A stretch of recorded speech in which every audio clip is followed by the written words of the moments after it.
Hello बच्चों। तो आज हम करने जा रहे हैं पॉलिनोमियल क्लास नाइन्थ का सेकंड चैप्टर। तो सबसे पहले समझते हैं पॉलिनोमियल्स होता क्या है। पॉलिनोमियल समझने से पहले हमें समझना पड़ेगा एल्जेब्रिक एक्सप्रेशन, जो कि हम पहले पढ़ चुके हैं। एल्जेब्रिक एक्सप्रेशन ऐसी चीज़ होती है जिसमें कुछ टर्म होती है, जैसे हमने लिख दिया 2x। ठीक है, इसमें जो 2 है ये होती है हमारी कांस्टेंट वैल्यू, और ये जो x है ये हमारी होती है वेरिएबल। जैसे मैंने ले लिया 3x को क्यूब, ये भी क्या है, एक एल्जेब्रिक एक्सप्रेशन। इसमें 3 क्या है, कांस्टेंट वैल्यू, और एक्स क्यूब क्या है, एक इसमें भी वेरिएबल क्या है, एक्स, और उसका क्यूब है। तो वेरिएबल क्या है, एक्स और उसका क्यूब है। तो इन चीज़ों को क्या कहा जाता है, एल्जेब्रिक एक्सप्रेशन। क्या कहते हैं, एल्जेब्रिक एक्सप्रेशन। तो जब बहुत सारी एल्जेब्रिक एक्सप्रेशन, तो पॉलिनोमियल एक special type of algebraic expression है जिसमें बहुत सारी एल्जेब्रिक एक्सप्रेशन या तो ऐड हो रही हो या सब्ट्रैक्ट हो रही होंगी। डिवाइड और मल्टीप्लिकेशन पे हम नहीं जा रहे, हमें बस ये पता होना चाहिए कि या तो वो ऐड होंगी या फिर वो सब्ट्रैक्ट होंगी। ठीक है, तो देखते हैं। मैंने एक एल्जेब्रिक एक्सप्रेशन ली 3x क्यूब, फिर से उसमें मैंने 2x के स्क्वायर को ऐड कर दिया, उसमें मैंने 4x जोड़ दिया, उसमें मैंने 9 जोड़ दिया। ठीक है, तो ये एक पॉलिनोमियल है, ये एक पॉलिनोमियल है। अब पॉलिनोमियल होने के लिए एक कंडीशन तो हमने पढ़ ली कि एल्जेब्रिक एक्सप्रेशन ऐड होनी चाहिए, और साथ ही साथ में जो वेरिएबल है, यहाँ पे x वेरिएबल है, यहाँ पे x वेरिएबल है, ये 9 है, इसमें x नहीं है तो इसको भी x की पावर 0 हम लिख सकते हैं, क्योंकि किसी भी चीज़ की पावर 0 क्या होता है, 1, और 9 इंटू 1 क्या होगा, 9। तो ये जो वेरिएबल है ना, इसकी पावर जो है वो क्या होनी चाहिए, होल नंबर। होल नंबर मतलब 0 होनी चाहिए पावर, या फिर 1 या फिर 2 या फिर 3, ऐसे करते करते इन्फिनिटी तक कुछ भी वैल्यू हो सकती है। मतलब ये जो वेरिएबल है इसकी पावर नेगेटिव नहीं हो सकती, इसकी पावर रूट में नहीं हो सकती। होल नंबर 3 होल नंबर है, ओके। 2 होल नंबर है, ओके। ये एक्स की पावर 1 है, 1 होल नंबर है, ओके। ये एक्स की पावर 0 है, ये भी ओके। तो ऐसे पॉलिनोम, ऐसी एल्जेब्रिक एक्सप्रेशन जब ऐड हो जाती है जिनमें जो वेरिएबल है उनकी पावर क्या होती है, होल नंबर, तो ऐसी एल्जेब्रिक एक्सप्रेशन के सम को या सब्ट्रैक्शन को हम क्या कहते हैं, एक पॉलिनोमियल। तो हमें पॉलिनोमियल समझ आ गया। चलो एक आधा कुछ देख लेते हैं। क्या 3x+9 मेरा पॉलिनोमियल है? भैया बिल्कुल है। ये एक एल्जेब्रिक एक्सप्रेशन 3x एक 9 है, आपस में ऐड हो रही है। 9 को अभी हमने सीखा x की पावर 0 लिख सकते हैं, यहाँ पे x की पावर 1। तो जो वेरिएबल है वो क्या है, मेरा x। जो वेरिएबल है वो क्या है, मेरा x। और यहाँ पे x की पावर 1 है, वो होल नंबर होती है। यहाँ पे x की पावर 0 है, वो 0 भी होल नंबर होता है। तो ये मेरी एक एल्जेब्रिक एक्सप्रेशन है। तो एक और देखते हैं। मैंने लिखा 3√x+4, क्या ये पॉलिनोमियल है? नहीं, क्योंकि यहाँ पे जो मेरा वेरिएबल x है, इस x का अंडर रूट को हम कैसे लिख सकते हैं, x की पावर 1/2। तो जो 1/2 है वो मेरा होल नंबर नहीं होता, जो 1/2 है वो मेरा होल नंबर नहीं होता, तो ये पॉलिनोमियल नहीं है। एक और देखते हैं। मैंने लिखा 4 प्लस में 3/x, क्या ये पॉलिनोमियल है? नहीं है। क्यों भाई? आप ये कहोगे कि 4 को तो मैं 4 इंटू एक्स की पावर 0 लिख सकता हूँ, लेकिन ये जो नीचे वाला x है जब ये ऊपर आएगा तो ये क्या हो जाएगा, 3 इंटू एक्स की पावर -1। तो -1 मेरा होल नंबर नहीं होता, तो वेरिएबल की पावर नेगेटिव आ गई, तो ये पॉलिनोमियल नहीं है। क्लियर है जी? तो हमें पॉलिनोमियल समझ आ गया जिसमें एल्जेब्रिक एक्सप्रेशंस ऐड हो रही होती हैं या सब्ट्रैक्ट हो रही होती है, और जो ये पावर होती है वेरिएबल्स की, ये क्या होनी चाहिए, हमारी होल नंबर। होल नंबर मतलब या तो 0, 1, 2, 3, 4, एग्जैक्ट वैल्यू 0 से लेके इन्फिनिटी तक। ठीक है, अब देखते हैं पॉलिनोमियल को रिप्रेजेंट कैसे करा जाता है। मैंने ऐसे लिखते हैं पॉलिनोमियल को, यहाँ पे कुछ भी लिखा जा सकता है। यहाँ पे जो ब्रैकेट होता है वो बताता है कि पॉलिनोमियल का वेरिएबल क्या है। इसका मतलब ये एक पॉलिनोमियल हम लिखने जा रहे हैं जिसका वेरिएबल क्या होगा, x। तो मतलब जो ये 3x³ प्लस में 9x² प्लस में 8x प्लस में 4, तो ये एक पॉलिनोमियल है। किसकी वेरिएबल में? x वेरिएबल में। x है वेरिएबल, x है वेरिएबल, x है वेरिएबल। ऐसी अगर मैं लिख दूंगा PS, तो ये क्या बता रहा है, एक पॉलिनोमियल किस वेरिएबल क्या होगा, यहाँ पे s। तो वो कुछ भी हो सकता है, 4s² प्लस में 2। तो ये जो ब्रैकेट में लिखा जाता है ये हमें क्या बताता है कि पॉलिनोमियल का वेरिएबल क्या है। क्लियर है जी? अब हम देखते हैं पॉलिनोमियल कितने वेरिएबल्स में हो सकते हैं। कितने भी वेरिएबल में हो सकता है, कितने भी वेरिएबल में हमारा पॉलिनोमियल हो सकता है। मैंने लिखा px is equal to 3x² plus में 9x प्लस 4।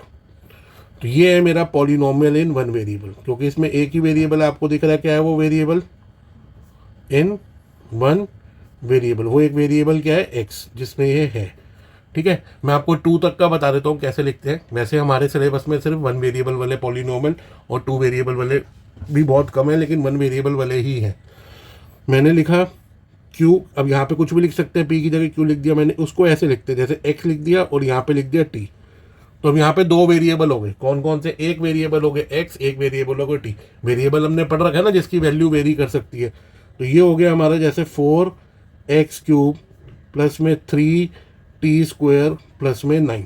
तो वही चीज़, वेरिएबल एक्स है, वेरिएबल टी है, तो इसकी वैल्यू कितनी है 3, होल नंबर होता है। टी की वैल्यू कितनी है 2। तो यहाँ पे 2 वेरिएबल है तो उनको ऐसे रिप्रेजेंट करा जाएगा। ये क्या हो गया, पॉलिनोमियल इन 2 वेरिएबल। ठीक है, हमें पॉलिनोमियल समझ आ गए, उनके वेरिएबल समझ आ गए।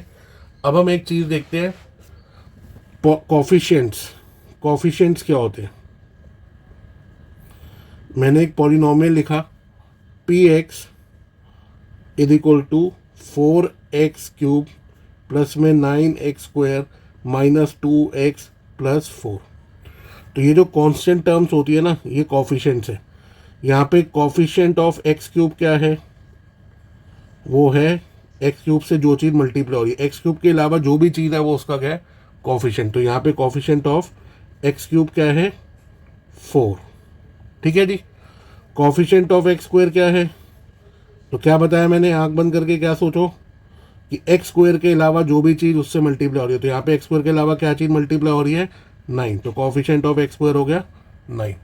ऐसे ही यहाँ पे कोफिशिएंट ऑफ x क्या होगा, x से क्या चीज़ मल्टीप्लाई हो रही है, x को हटा के क्या चीज़ बच रही है 2 और ये -2, तो क्या हो गया -2। उसके बाद जो ये बिना x वाली टर्म है जिसमें वेरिएबल नहीं है, उसको कहा जाता है कांस्टेंट टर्म। क्या कहते हैं, कांस्टेंट टर्म। ठीक है, क्या है कांस्टेंट टर्म 4। ठीक है जी, चलो अब एक फटाफट देख लेते हैं कोफिशिएंट।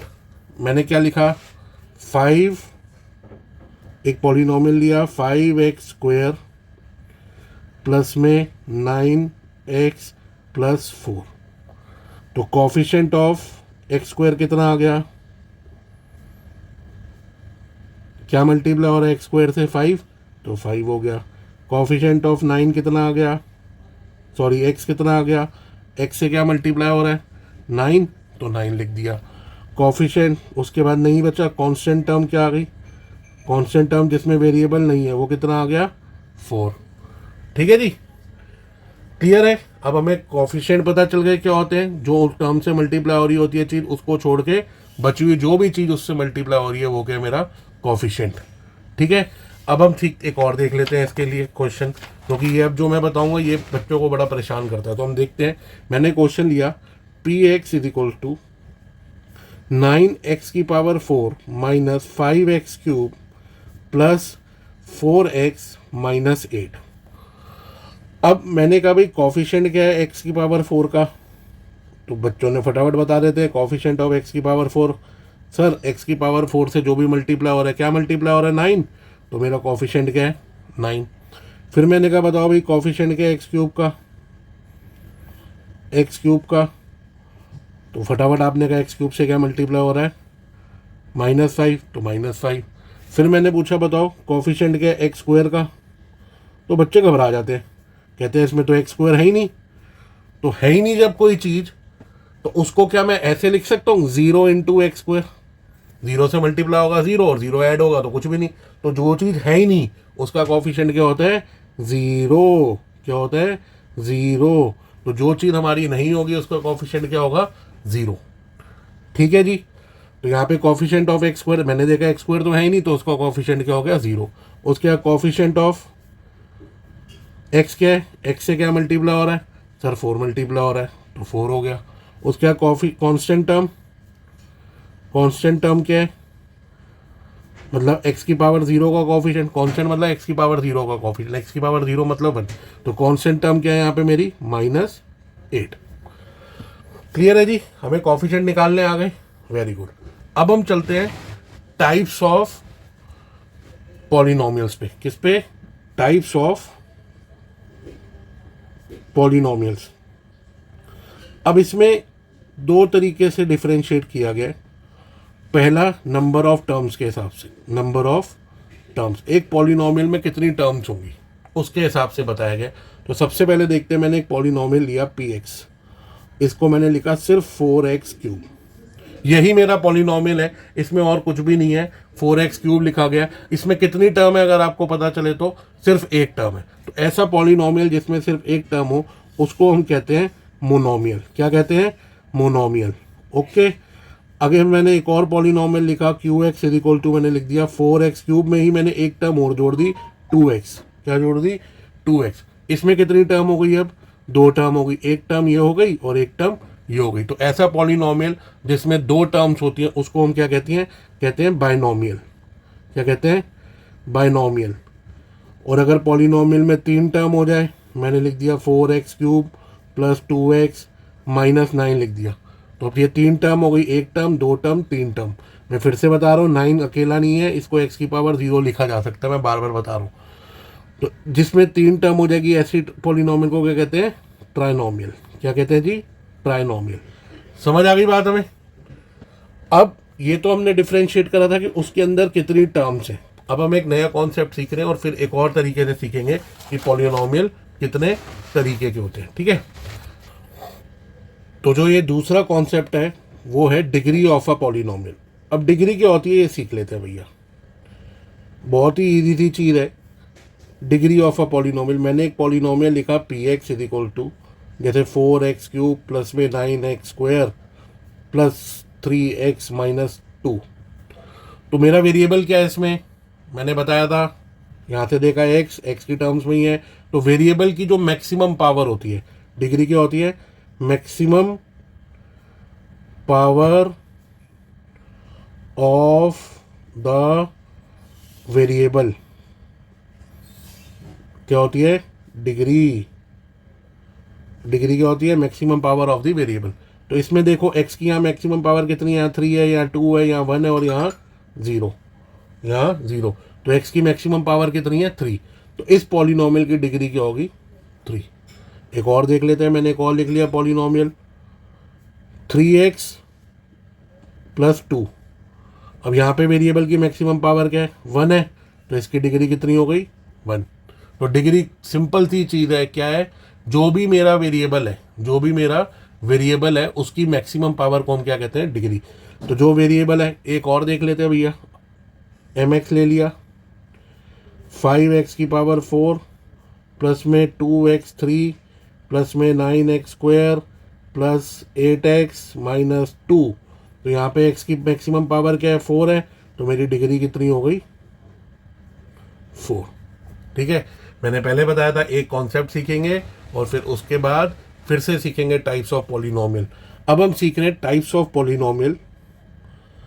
पहले हमने कैसे सीखे थे? नंबर ऑफ टर्म्स के अकॉर्डिंग। अब हम सीख रहे हैं टाइप्स ऑफ पॉलिनोमियल उसके डिग्री के अकॉर्डिंग, उसके डिग्री के अकॉर्डिंग।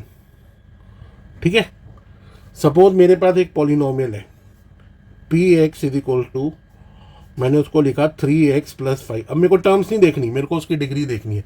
अभी हमने सीखा यहाँ पे x की पावर क्या है? मैक्सिमम 1, तो इसकी डिग्री कितनी हो गई? 1। तो जो पॉलिनोमियल जिसकी डिग्री कितनी होती है? 1, ऐसे पॉलिनोमियल को हम कहते हैं लीनियर पॉलिनोमियल। क्या कहते हैं? Linear polynomial. ठीक है जी। फिर ऐसी मैंने एक और पॉलिनोमियल लिया QX, उसको मैंने लिखा 4x² माइनस 2। अब यहाँ पे वेरिएबल क्या x है? इसकी डिग्री कितनी है? पावर कितनी है? मैक्सिमम 2। मैं बार बार बता रहा हूँ फिर से, कांस्टेंट को हम ऐसे लिख सकते हैं x की पावर 0, क्योंकि किसी भी चीज़ की पावर 0 क्या होती है? 1, और 2 इंटू 1 क्या होगा? 2 ही होगा। तो x की मैक्सिमम पावर कितनी आ रही है? 2, तो इसकी डिग्री कितनी हो गई? 2। तो जो पॉलिनोमियल जिसकी डिग्री 2 होती है, ऐसे पॉलिनोमियल को हमें कहा जाता है क्वाड्रेटिक पॉलिनोमियल। क्या कहते हैं? Quadratic polynomial. एक और देख लेते हैं, हमारे में 3 तक ही है मैक्सिमम, 5x³ प्लस में 3x माइनस 2। अब इसमें x की मैक्सिमम पावर क्या है? 3 है, तो इसकी डिग्री कितनी हो गई? 3। ऐसे पॉलिनोमियल को कहा जाता है क्यूबिक पॉलिनोमियल। क्या कहा जाता है? Cubic polynomial. क्लियर है? कोई डाउट इसमें? ठीक है, अब हम चलते हैं, इसमें दो चीज़ें और होती हैं।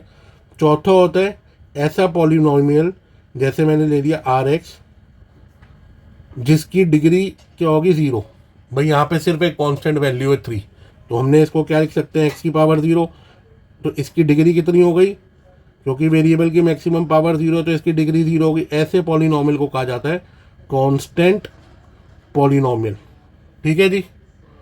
फिर पांचवा आता है हमारा, फिर से इसको पी एक्स मान लेते हैं कुछ, उसमें सिर्फ 0 लिखा होता है।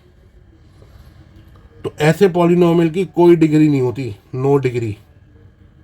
ठीक है, ऐसे पॉलिनोमियल को हम कहते हैं ज़ीरो पॉलिनोमियल। तो अगर कोई कांस्टेंट वैल्यू होगी तो उसको क्या कहेंगे हम? Constant polynomial. लेकिन अगर वैल्यू ही 0 होगी तो उसकी कोई डिग्री नहीं होती, ऐसे पॉलिनोमियल को क्या कहा जाता है? Zero polynomial. तो जिसकी डिग्री 1 होगी उसको हम क्या कहते हैं? Linear polynomial. जिसकी डिग्री 2 होगी उसको हम क्या कहते हैं? Quadratic polynomial. जिसकी डिग्री 3 होगी उसको हम कहेंगे क्यूबिक पॉलिनोमियल। जिसकी डिग्री 0 होगी उसको हम कहेंगे कांस्टेंट पॉलिनोमियल। और जिसमें पी एक्स हमारा जो पॉलिनोमियल है उसकी वैल्यू ही 0 के इक्वल होगी, उसकी कोई डिग्री नहीं होती। डिग्री को आप नॉट डिफाइंड भी कह सकते हो। और ऐसे पॉलिनोमियल को क्या कहा जाता है? Zero polynomial. तो ये हमारे बेसिक थे पॉलिनोमियल के। तो अगर हमें कोई भी डाउट है तो हम कमेंट में लिखेंगे। ठीक है जी, चलो ऑल दी बेस्ट, मिलते हैं अगली वीडियो में पहली एक्सरसाइज के साथ।